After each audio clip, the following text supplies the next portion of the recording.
ಓಂ ಶ್ರೀ ಗುರುಭ್ಯೋ ನಮಃ.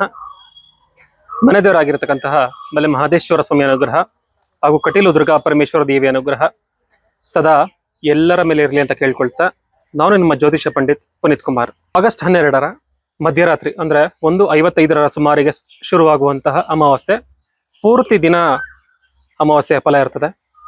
ಹಾಗೆ ಈ ಅಮಾವಾಸ್ಯೆಯನ್ನ ಭೀಮನ ಅಮಾವಾಸ್ಯೆ ಅಂತ ಕೂಡ ಹೇಳ್ತೀವಿ. ಈ ಭೀಮನ ಅಮಾವಾಸ್ಯೆಯಲ್ಲಿ ಶಿವ ಮತ್ತೆ ಪಾರ್ವತಿಯರ ಆರಾಧನೆಯ ಮೂಲಕ ಸತಿಪತಿಯರ ಒಂದು ಬಾಂಧವ್ಯಗಳ ಸಂಕೇತವಾಗಿ ಈ ಹಬ್ಬವನ್ನ ಆಚರಣೆ ಮಾಡ್ತೀವಿ. ಅಂದ್ರೆ ಅಮಾವಾಸ್ಯೆಯನ್ನು ಆಚರಣೆ ಮಾಡ್ತೀವಿ. ಈ ಅಮಾವಾಸ್ಯೆಗೆ ಶಿವ ಮತ್ತೆ ಪಾರ್ವತಿಯರನ್ನ ಆರಾಧನೆ ಮಾಡುವುದರಿಂದ ಹೆಚ್ಚಿನದಂತ ಫಲ ಸತಿಪತಿಯರು ಪಡಿಬಹುದು.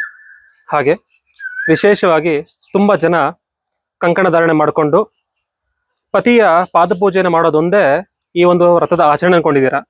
ಆದರೆ ಅದು ತಪ್ಪು.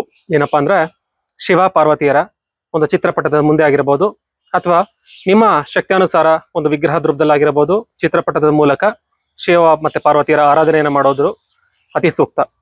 ಶಿವ ಪಾರ್ವತಿಯರ ಫೋಟೋಗೆ ಷೋಡೋಪಚಾರ ಪೂಜೆ ಅಂದ್ರೆ ನೀಟಾಗಿ ವಿಭೂತಿ, ಗಂಧ, ಅರಿಶಿಣ, ಕುಂಕುಮ, ಮಾಮೂಲಿ ಹೂವಿನ ಅಲಂಕಾರ ಮಾಡಿ ಅಷ್ಟೋತ್ರ ಸಹಿತ ಪೂಜೆನ ಮಾಡೋದು ಅತಿ ಶುಭ.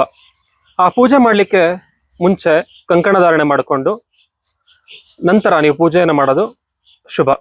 ಎಲೆಡಿಕೆ, ಬಾಳೆಹಣ್ಣು ಹಾಗೆ ಖಾದ್ಯವನ್ನು ನೈವೇದ್ಯ ಮಾಡಿದ ನಂತರ ಪಾದಪೂಜೆಯನ್ನು ಮಾಡಿ ಆಶೀರ್ವಾದ ಪಡೆಯೋದು ಶುಭ.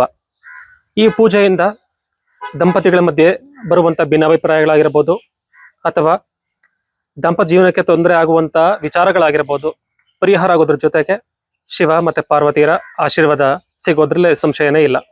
ಹಾಗಾಗಿ ನೀವೆಲ್ಲರೂ ಈ ಒಂದು ಭೀಮನ ಅಮಾವಾಸ್ಯೆಯ ದಿನ ಶಕ್ತಿಯಾನುಸಾರ ಶಿವ ಮತ್ತೆ ಪಾರ್ವತಿಯರ ಆರಾಧನೆಯನ್ನು ಮಾಡಿ ಪಾದಪೂಜೆಯನ್ನು ಮಾಡೋದು ಅತ್ಯಂತ ಶುಭ. ಎಲ್ಲರಿಗೂ ಶಿವ ಮತ್ತೆ ಪಾರ್ವತಿಯರ ಅನುಗ್ರಹ ಸಿಗ್ಲಿ ಅಂತ ಕೇಳ್ಕೊಳ್ತಾ ಎಲ್ರಿಗೂ ಶುಭವಾಗಲಿ.